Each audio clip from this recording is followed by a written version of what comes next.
Health. अब तक friends हमने डायमेंशंस पढ़ लिए हेल्थ की, और अब हम पढ़ेंगे कि कौन कौन से ऐसे फैक्टर्स हैं जो हेल्थ पर इम्पैक्ट डालते हैं। बहुत इजी है, सिर्फ अंडरस्टैंड करना है आपने। Biological factor, environmental factor and personal factor.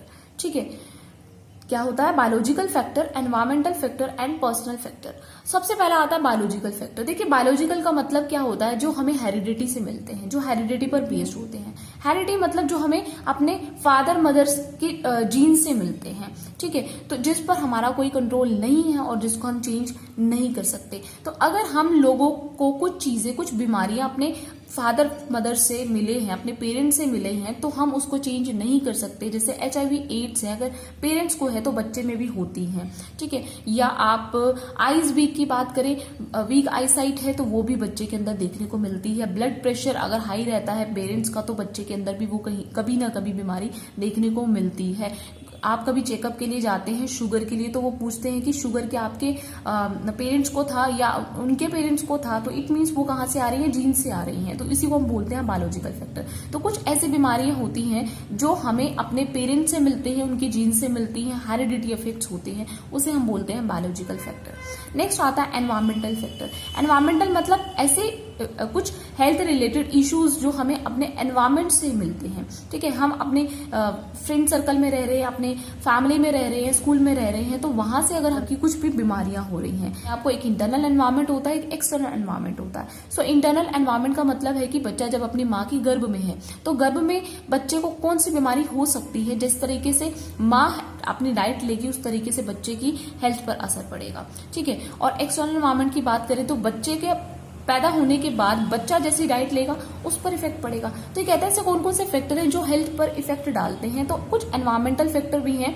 मतलब इंटरनल एनवायरमेंट और एक्सटर्नल एनवायरमेंट फैक्टर्स होते हैं जो बच्चे की हेल्थ पर इम्पैक्ट डालते हैं। राइट, और बच्चे के एक्सटर्नल एनवायरमेंट की बात करें, अगर बच्चा एक्सरसाइज कर रहा है, अच्छी डाइट ले रहा है, न्यूट्रिशन फूड ले रहा है, मिनरल विटामिन सब कुछ ले रहा है, तो इट मीन्स उसकी जो हेल्थ है वो अच्छी हो सकती है। अगर वो ये सब कुछ नहीं ले रहा तो ऑब्वियस उसकी हेल्थ पर इम्पैक्ट पड़ेगा।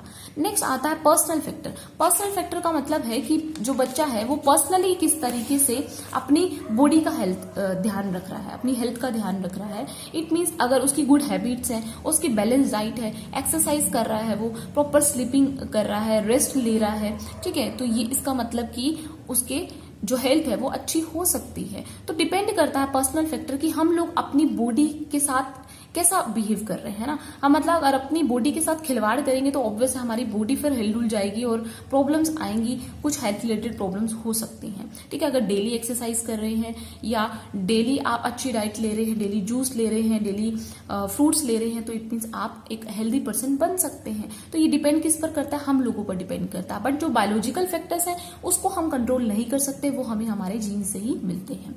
नेक्स्ट आता है वे ऑफ लिविंग। हम किस तरीके की लिविंग, मतलब किस तरीके की हमारी हैबिट्स हैं, कैसी लाइफ हम जी रहे हैं। अगर डेली हमारा स्मोकिंग है, ड्रिंकिंग है या मीट खाना, ये सब कुछ है, तो ऑब्वियस है हमारी हेल्थ पर इम्पैक्ट पड़ेगा। तंबाकू है, अल्कोहल है, कफाइन है, ये सारी चीजें जितनी भी इंटॉक्सिकेंट लिविंग कंडीशंस में हम रह रहे हैं तो वो हमारे हेल्थ पर इम्पैक्ट डालता ही है। नेक्स्ट आता है सोशो इकोनॉमिक कंडीशन। सोशो का मतलब हमारी सोसाइटी की कंडीशन कैसी है, एंड इकोनॉमिक का मतलब होता है हमारी इकोनॉमिक कंडीशन कैसी है। मतलब हमारे पास अगर पैसा अच्छा खासा है, हम चीजों को अफोर्ड कर सकते हैं, खरीद सकते हैं, फ्रूट जूस वगैरह, तो ऑब्वियस हमारी हेल्थ पर इफेक्ट पड़ेगा। ठीक है, और सोशो कंडीशन कहता है कि हम सोसाइटी में, जिस सोसाइटी में रहते हैं, जिस समाज में हम रहते हैं, तो वहाँ का जो सिस्टम है, वहाँ का एम्प्लॉयमेंट है, वहाँ का न्यूट्रिशन अगर हमें सही से मिल पा रहा है, एजुकेशन हमें सही से मिल पा रही है, तो हमारी हेल्थ पर भी अच्छा इम्पैक्ट पड़ेगा।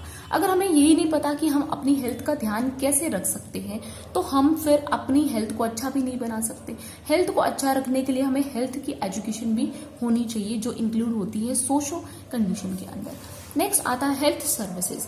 हेल्थ सर्विसेज मतलब कि हमें अपनी गुड हेल्थ सर्विसेज बनाकर रखनी चाहिए एक सोसाइटी के अंदर। मतलब अगर हम अच्छे सिटीजन बनना चाहते हैं कंट्री की, तो ऑब्वियस हमें अपनी अच्छी हेल्थ बनानी चाहिए और अपनी हेल्थ का ध्यान रखना चाहिए।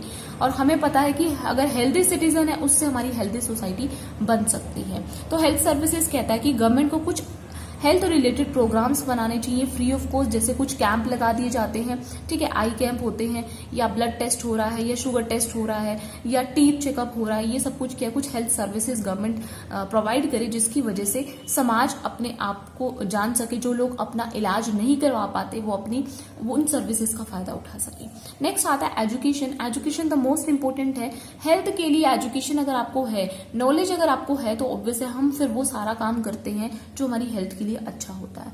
हमें जब ये पता लगेगा कि एक बच्चे के लिए 2 बार ब्रश करना जरूरी है, उससे उसके टीथ अच्छे रहेंगे, स्ट्रोंग रहेंगे, तो ऑब्वियस है वो बच्चा भी टीथ ब्रश करेगा, ठीक है।